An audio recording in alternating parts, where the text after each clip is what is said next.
Halo Sobat Sema, kembali lagi dengan saya Ali Ilyas sebagai host dari Baper, obrolan seputar isu kontemporer yang merupakan program kerja dari Departemen Hubungan Masyarakat SEMA FEB UH periode 2023-2024. Nah, pada podcast Baper part 3 kali ini kita akan membahas nih mengenai problematika ketenagakerjaan yang dalam tanda kutip itu mengenai program magang bagi para mahasiswa. Nah, pada Baper part 3 kali ini kita ditemani dengan Kakanda Ari atau Kak Ari dari jurusan mana, Kak? Akuntansi. Akuntansi, di jago hitung-hitung, di Kak. Tidak tinggi. Nah, pada podcast Baper part 3 kali ini kita ditemani dengan Kakanda Ari dari jurusan akuntansi. Kak Ari ini juga dulunya merupakan demisioner dari pengurus senat. Kemarin mengurus di mana, Kak? Periode 2021-2022. 2021-2022. Di departemen apa, Kak? Departemen riset ilmu kritis. Riset dan ilmu kritis. Jadi suka gimana nulis-nulis ini dulu, Kak. Beda dengan advokasi itu dulu, Kak. Agak bisa dulu. Mungkin divisi misinya ketua tuh. Dia memang punya pembagian kerja sendiri. Jadi satu memang kerja di lapangan, satunya di bagian-bagian bagaimana kasih pengetahuan untuk nanti ada di lapangan. Itu pembagian kerjaan. Bagus. Kan kalau sekarang itu dia digabung ke riset dan advokasi. Dulu ternyata berbeda dia. Kalau untuk sekarang apa kesibukannya ini, Kak Ari paling? Ya, skripsi. Wah, skripsi dari mahasiswa akhir nih, Kak. Skripsi sama agak belajar lah soal riset. Jadi memang Kak Ari ini suka yang kayak riset-riset, menulis-menulis. Karena kan kemarin organisasinya itu juga kita ditempatkan di departemen riset dan sekarang kita geluti lagi itu riset-riset di. Karena apa ya, di hari ini mungkin karena ada banyak pengetahuan ini, ada banyak pengetahuan tentang misal akuntansi, ilmu ekonomi, manajemen, tapi untuk tahu dia secara spesifik dia kan butuh riset kembali secara mendalam, makanya itu akan bikin lah itu untuk menggali di dalam untuk isu-isu aktual terbaru. Bagus, Kak, bagus. Terus ini, Kak, kemarin itu saya sempat bincang-bincang sama kakak-kakak, sama teman-teman, dan saya lihat juga berita ini ada permasalahan di programnya ini Kampus Merdeka, Kak. Nah, salah satu program yang paling hits kan di Kampus Merdeka itu program MSIB, Kak. Nah, MSIB itu kemarin sempat bermasalah, ada banyak permasalahannya, Kak. Nah, kalau menurutnya Kak Ari, apa sebenarnya itu MBKM, apa sebenarnya itu MSIB, Kak? KMD Iya. kan dia satu program yang dicanangkan mulai apa sebelum COVID itu ada yang perencanaannya oleh Bapak Menteri. Oh, jadi baru, Kak. Iya, relatif baru dia sebenarnya, relatif baru. MBKM Padang Merdeka Belajar, Kampus Merdeka. Mulai dari Pak Muhajir Effendi mulai nih ada dicanangkan itu, sudah mulai dicanangkan itu program ya. Tapi di masanya Nadiem baru full aktualisasi, full pelaksanaan. Beserta aturan-aturannya, Permendikbud, Permenaker, MBKM secara awal dasarnya kan ada bagaimana memberikan akses yang berlebih pada mahasiswa dan tenaga pendidik. Ya, dia bisa kosakata aja, bisa antara Merdeka Belajar dengan Kampus Merdeka. Bagaimana memberikan otonomi yang selanjutnya pada mahasiswa dan dosen. Jadi ada keluasan lah. Itu secara filosofis. Alasan mendasarnya kalau yang dibaca dari linknya sendiri di Kemendikbud. MBKM ini punya turunan program lagi. Hanya konsep besar begitu. Turunan programnya 8 lah. 8. Salah satunya tadi tuh MSID. MSIB apa tuh? magang studi independen. Gimana sebenarnya itu Kak MSIB jalan-jalannya atau bagaimana ini definisinya MSIB? Bagaimana? Jadi salah satu prinsip dari PDKM ini kan hanya disebut sebagai link and match. Jadi bagaimana dunia pendidikan mampu menyesuaikan diri dengan kebutuhan perusahaan atau kebutuhan kerja. Jadi ada satu ketetapan bahwa seolah-olah kedepannya ini pendidikan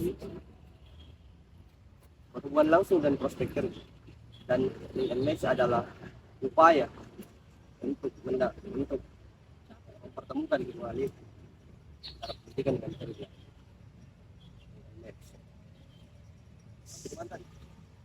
Sampai definisinya ini MSIB. Nah, upaya untuk upaya teknis ini, upaya teknisnya kan dari konsep itu link and match. Jadi upaya teknisnya nanti bagaimana mempersiapkan para mahasiswa yang berada dalam lingkup pendidikan untuk siap nanti menghadapi dunia kerja.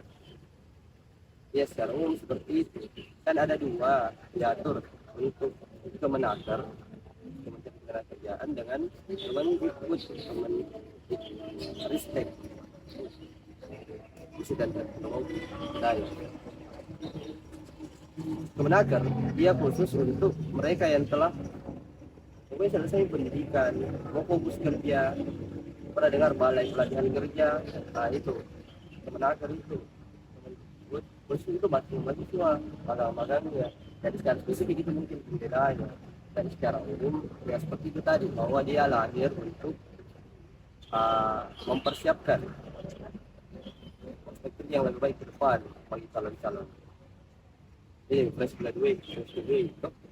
Kan tadi Kak Ari, Maksud saya kan tadi Kak Ari bilang kayak untuk mempersiapkan lah mahasiswa ke dunia kerja nanti. Tapi semestinya ini Kak terlalu cepat enggak sih kita langsung terjun ke situ? Program magang ini bagus Kak, ideal Kak sebenarnya untuk mahasiswa, karena realitanya kan sekarang banyak sekali permasalahannya ini MSIB, mulai dari gajinya itu yang lambat cair Kak, mulai dari juga Kak, mulai dari jam kerjanya itu lebih banyak lah dari kontraknya, terus permasalahannya juga itu tekanan dari atasan itu Kak. Jadi ada 3 ini biasanya permasalahan utama dari magang permagangan di Indonesia. Nah, bagaimana tanggapannya Kak Ari mengenai hal itu? iya, tapi sebelum ke masalah tadi, menurutku yang pertama itu bisa jadi pertanyaan, itu kenapa paradigma pendidikan, cara pandang pendidikan seolah-olah pendidikan itu hanya untuk kerja. Karena maksudnya jadi setelah selesai gini sarjana, anggap satu, ada diploma 3, diploma 4, pokoknya pikiran kita tertuju pada satu hal, kerja. Padahal kan secara pembagian kan pendidikan ini banyak, baik secara pendidikan vokasi, pendidikan tinggi. Kalau memang pendidikan vokasi kan memang ditujukan untuk tenaga ahli begitu kerja, fokus aja jadi wajar. Tapi untuk pendidikan, semisal pendidikan secara umum, pendidikan tinggi di kampus sendiri, kan dia fokus pada disiplin ilmu. Tapi kenapa? Pokoknya langsung ke prospek kerjanya. Jadi ada menurut pergeseran paradigma lah, cara pandang dipersempit wilayah pendidikan itu persoalan kerja saja. Oke, untuk masalah-masalah, iya, dalam beberapa riset, misal riset di proyek Multatuli,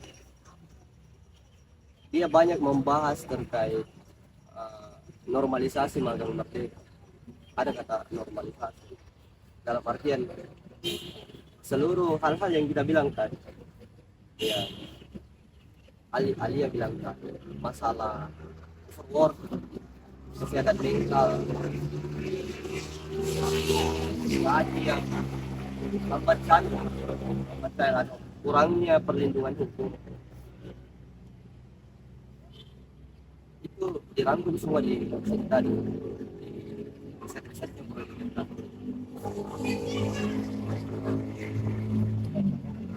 Nah, lanjut Kak. Nah, kan tadi ada beberapa yang aku paparkan, aku jelaskan ada 3 permasalahannya atau Kak ini MSIB, mulai dari kesehatan mentalnya, gajinya, sama jam kerjanya lah, worknya.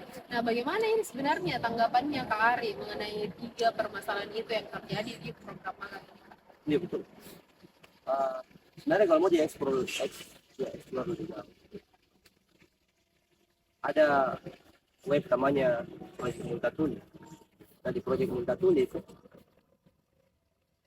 web agak apa ya, dia sering meriset persoalan kemahasiswaan, persoalan kerjaan. Ada satu tulisan, bukan cuma satu ya, banyak tulisan beragam mengenai normalisasi magang ini MSDI. Jadi di dalam banyak hal-hal yang serupa dibilang tadi sama Andi, misal forward. Jadi kelebihan beban kerja seringkali diserahkan kepada pihak pekerja magang dibanding pekerja tetapnya. Selain dari overwork, biasa juga ada tekanan yang besar dari atasan lah atau bahkan pekerja tetap dengan dalih bahwa ini untuk membiasakan dirimu semisal. Nah, tidak apa-apa gini kalau seperti ini kok, karena biasakan gini dirimu, karena kedepannya dunia ya kerja yang menghadapi itu lebih keras. Jadi makanya wajar kayak di hari ini di Twitter semisal banyak istilah-istilah budak korporat. Iya Kak. Dan sebagainya. Mungkin itu yang dimaksud. Nah, selain dari overwork, kan efek-efeknya juga selain dari efek biologis capek dan sebagainya, efek psikologis juga ada. Makanya agak marah isu-isu kesehatan mental di ranah para pekerja magang begitu. Belum lagi ketiadaan perlindungan itu.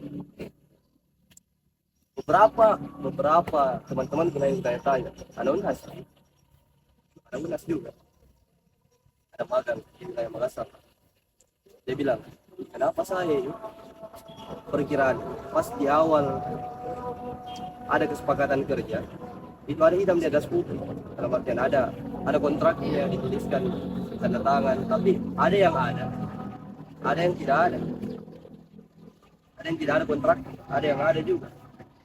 Kan harapan paling besar ini dari calon-calon pekerja ini, ya minimal ada fee-nya lah. Tuh ada fee-nya tuh berapa Kak? Dia 500 kok. Ternyata kecenderungannya kalau dari 157 responden yang di riset sama ini Project Multatuli, ada 102 responden yang punya satu permasalahan yang sama. Itu tadi lambat cair, tekanan, overwork, kesehatan mental, ketiadaan perlindungan hukum. Kan sebenarnya diatur di dalam Permendikbud nomor 3 tahun 2020, Permenaker nomor 6 tahun 2020. Dalam masalahnya yang ada haknya untuk dapat kompensasi, mendapatkan fasilitas, tinggal dan lain-lain.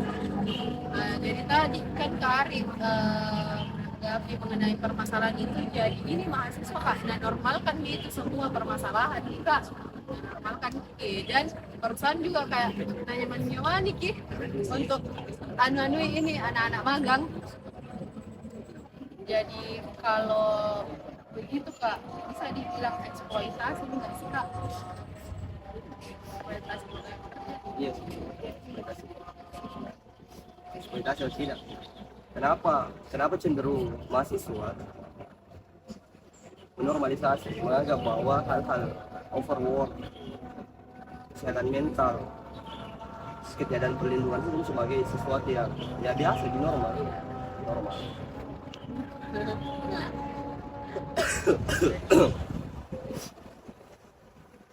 Jadi mungkin ini bisa dimulai dan ini kan panjang pembentukannya sebenarnya, dalam artian tidak langsung orang menganggap normal. Mungkin bisa ditarik ke fase kerja. Jadi ada yang disebut fase kerja sebelum 1970-an sebagai fase Fordisme atau mobil Ford. Ya ada tuh mobil Ford lah, mobil merek Iya mobil. itulah kak. Nah, Fordisme ditandai dengan produksi massal secara langsung. Jadi satu merek tapi banyak kuantitasnya, langsung 50 diproduksi. Tapi ada fase setelah Fordisme, namanya fase pasca Fordisme, perkembangan fase kerja. Pasca Fordisme itu perbedaannya dengan Fordisme. Kan Fordisme tadi kuantitas biasanya sudah banyak. Ini banyak juga kuantitasnya kalau pasca Fordisme, cuma berbagai varian. Nah, jadi perkembangan kerja di hari ini agak bervariasi lah. Ada mobil banyak nih selain Ford, Avanza lebih banyak variannya kan. Variannya. Nah, bagaimana hubungannya dengan magang?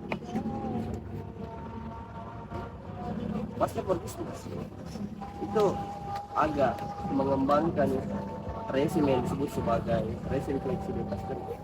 Jadi segalanya bersifat fleksibel, atau yang biasa disebut sama case ending sebagai prekariasi, surat prekariasi.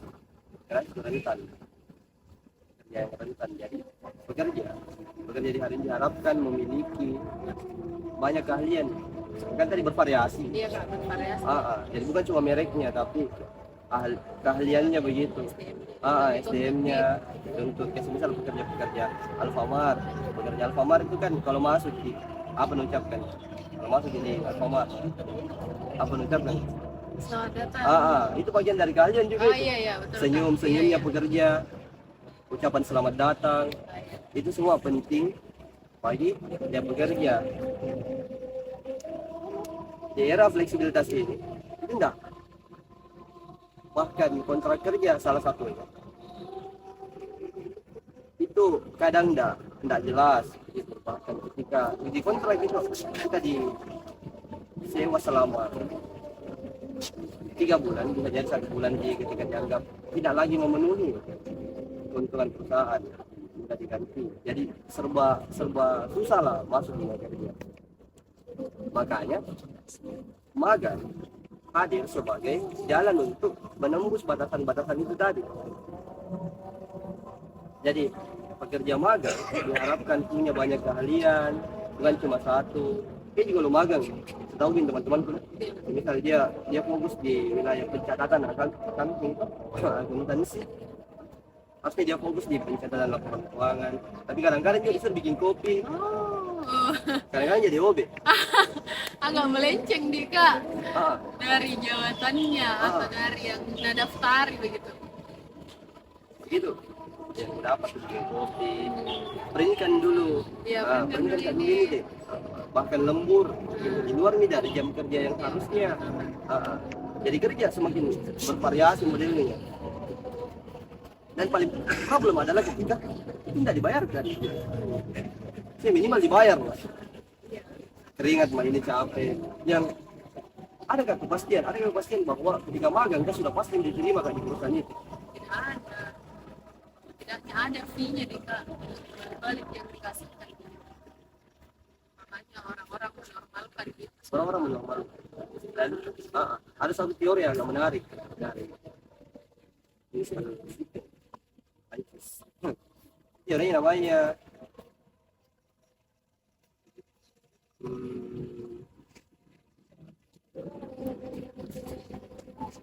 neoliberalism governmentalism. Kenapa itu pak? Jadi bagaimana membentuk individu-individu neoliberal melalui mekanisme-mekanisme kebijakan negara governmentalism. Jadi bagaimana betul-betul membuat individu bisa bergerak sendiri tanpa ada bantuan dari negara, seolah-olah individu mereka yang membuat mereka bisa masuk lapangan kerja yang seharusnya itu adalah tanggung jawab negara gitu, memfasilitasi itu. Kalau kita melihat negara di posisi yang netral dalam artian dia mau akomodir seluruh kepentingannya masyarakat yang ada di dalam, kecuali kita pakai terma tertentu, misal terma kelas bahwa memang negara memegang kepentingan hanya beberapa segelintir orang atau kelas-kelas tertentu, ya mungkin agak masuk akal aja bahwa ya karena bukan ke kelas A makanya enggak ada pemodal kepentingan, cari sendiri lah, Iya. cari sendiri kok cara. Bekerja bla bla bla. Magang ini salah satunya sebagai cara itu. Negara kak Hmm. lokasi mandiri ini Ah, ah. mahasiswanya ngerinya deh kak. Dan kan resim yang bilang tadi fleksibilitas kerja, dia resim rentan bahwa mudah orang ter-PHK, Iya betul mudah kak. pekerja ter-PHK tuh ya sewaktu-waktu nih. Kenapa mudah ter-PHK? Adanya mau ganti Iya betul. atau biasa dalam teorinya disebut reserve labor army, tentara cadangan lah. Ada tentara cadangan di luar yang siap menggantikan tenaga kerja yang dianggap tidak lagi mampu memenuhi kebutuhan perusahaan. Jadi memang sebenarnya nih kak belum dari dia bagaimana. Iya, termasuk juga dia dalam jurnalnya Bob Jessop itu Capitalism and Academy, dia bilang termasuk sebenarnya kenapa di kurikulum pendidikan kita banyak diwacanangkan, dimasukkan wacana-wacana kewirausahaan. Iya baik sekarang kak desain spesial. Kan tadi SMA Iya ada prakarya. ada betul kak. Kenapa? Kira-kira apa urgensinya diajar itu di SMA belajar prakarya? Kak kayak suci menjual. Menjual berwirausaha tuh pada akhirnya berwirausaha. Jadi ada kata wirausaha dalam artian ketika mampu berwirausaha sendiri, negara bisa melepaskan tanggung jawabnya dari kau. Terbentuklah tadi individu nyaulit. Jadi suruh cari berpikir tanpa bantuan. Padahal kan seharusnya ini masih ada tanggung jawabnya negara. Harus kalau merujuk ke statuta hukum kita. Iya. Di undang-undang kan diatur. Tapi negara hanya melihat orang-orang yang disandret gitu.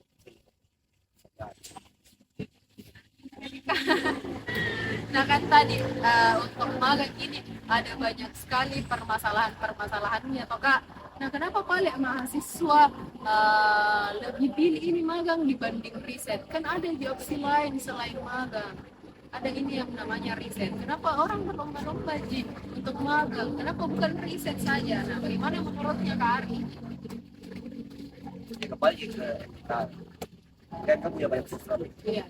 Salah satunya selain dari yang kecil itu jika kau tahu itu menjadi bagaimana mahasiswa diharapkan juga punya pengetahuan yang lebih mendalam terhadap riset. Cuma boleh dalam praktiknya jadi kampus dalam 5 tahun terakhir kan PKK Ormawa itu baru dimasuk di Unhas, dia baru masuk di Unhas tahun lalu. Sedangkan magang itu bisa dimulai dari 21.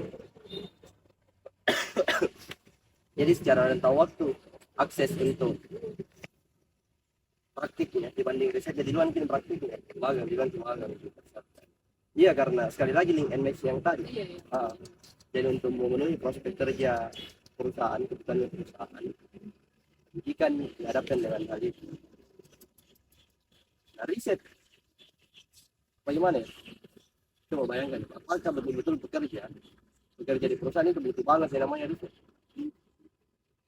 Pastinya iya. Sebenarnya butuh untuk strateginya. Itu strateginya atau berpikir bagaimana. cuma di model perusahaan hari pokoknya kita mungkin saja di bidang yang bisa ya, kalau ada bidang yang lain bisa membantu oke.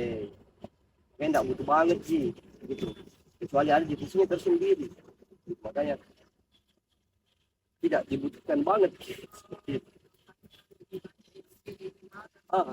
Tapi di situ kontradiksinya karena dalam data yang terbaru dikeluarkan sama World Bank, keahlian yang paling dibutuhkan itu adalah critical analysis kritis, dan analisis kritis kan butuh riset yang mendalam. Makanya kontradiksi dengan dunia kerja begitu. Kontradiksi di mana? Bingung kan? Kenapa ini? Marah-marah ada lain. Ya itu tadi kesimpulannya karena di perusahaan lebih membutuhkan tenaga lain atau spesifikasi kerja yang lain dibandingkan riset praktiknya. Tapi menurutnya Kak Ari, ini riset pasti penting untuk calon pekerja bahwa Penting sekali. jadi baiknya dia seimbangkan lah atau bagaimana. Tapi ada yang nggak jawab. Kita Oh iya, eksploitasi. Dan ternyata di itu Kak. dimagangin kan, dimagangin. Eksploitasi kan bisa dilihat sebagai satu bentuk penghisapan. Ada yang dihisap dari hasil kerja, ada yang diambil, tidak dikembalikan. Tenaga kerja semisal tenaga orang magang beruntung kalau dibayar, tahu beruntung dibayar. Kalau tidak dibayar nih jelas nih. Kalaupun dibayar, apakah dibayar secara keseluruhan? Waktu kerja aku yang belum lagi kalau lembur kah, semisal lembur anak magang kah?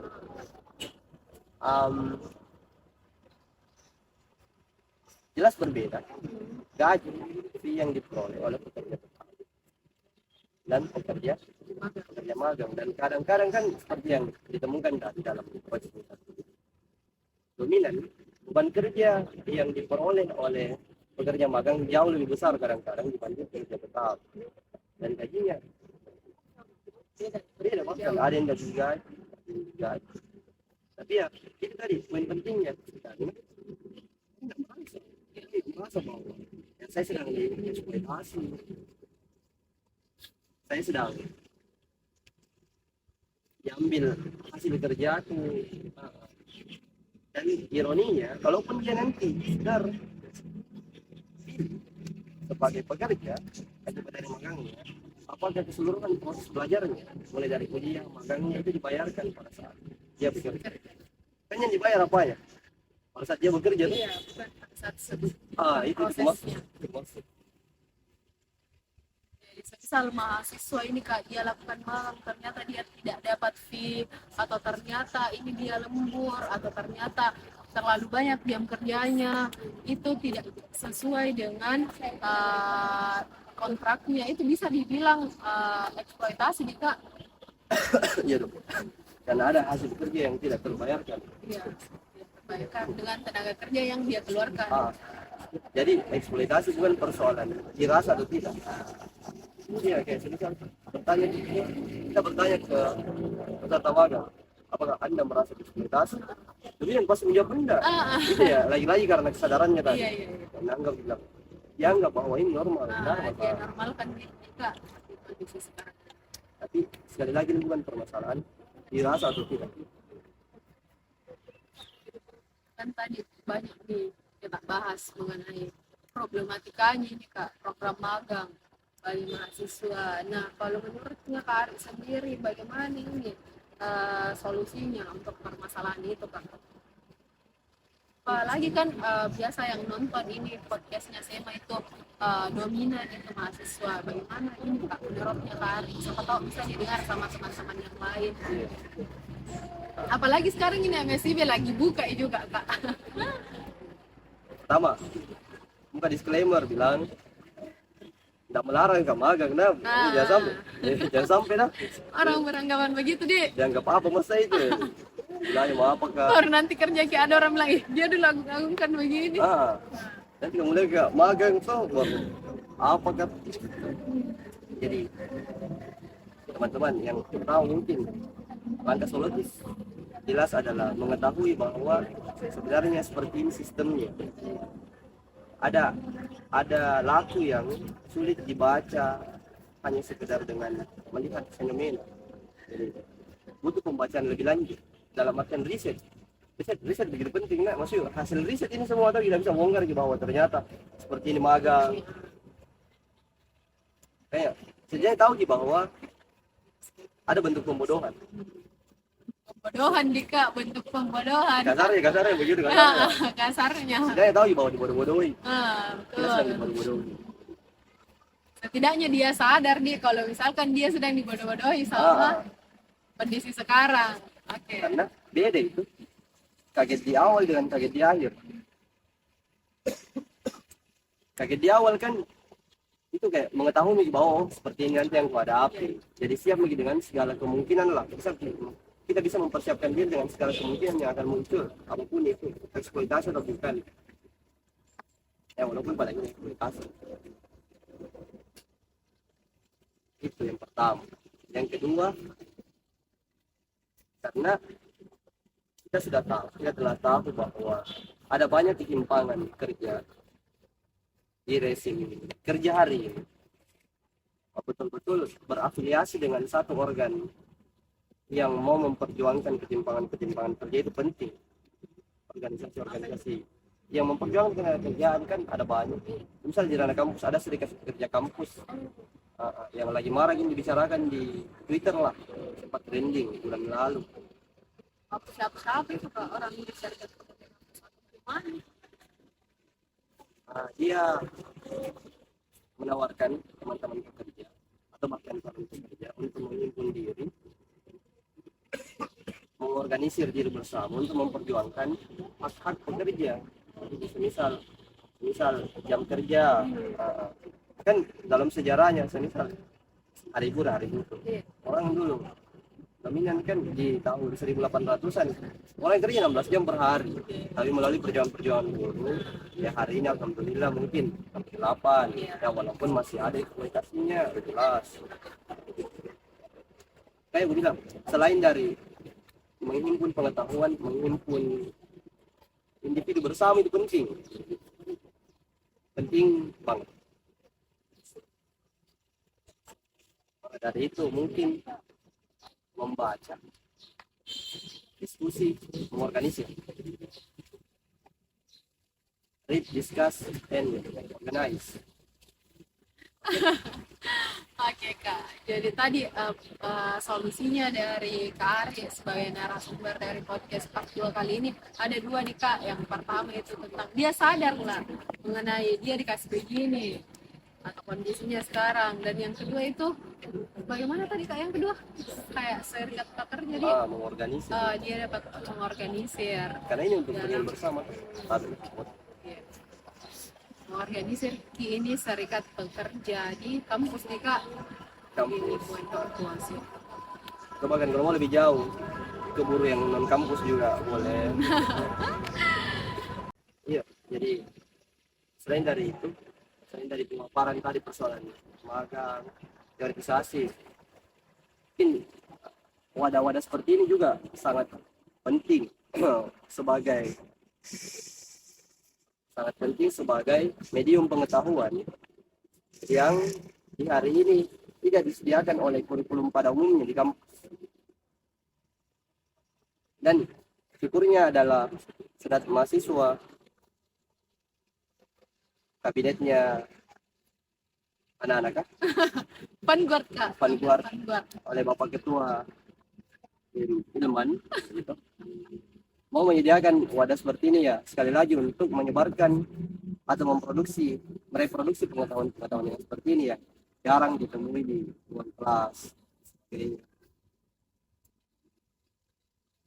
Ya sekali lagi terakhir mungkin Mutigi bilang selain terima kasih, read, discuss, and organize. Jadi dan pada akhirnya kalau mau dibilang tadi dari seluruh skema-skema yang telah dibicarakan, tadi yang kena kelas pekerja, buruh itu, nah dari itu buruh sendiri mesti didorong kesadaran kelasnya untuk memicu pergerakan menuju perubahan sosial yang lebih baik. Buruh seluruh dunia satu. Oke, mungkin untuk podcast Baper part 3 kali ini saya berterima kasih sama Kak Ari sudah sempatkan waktunya untuk membantu kami dari Departemen Humas menyukseskan program kerja kami. Terima kasih Kak Ari. Ya mungkin cukup sekian pembahasan podcast Baper part 3 kali ini mengenai problematika ketenagakerjaan dalam tanda kutip program magang di lingkungan mahasiswa. Saya Alia Ilyas selaku host dan Kak Ari selaku narasumber pada podcast Baper part 3 kali ini mohon undur diri. Assalamualaikum warahmatullahi wabarakatuh. Bye bye. Jangan lupa komen, like, share, and subscribe. Yeay.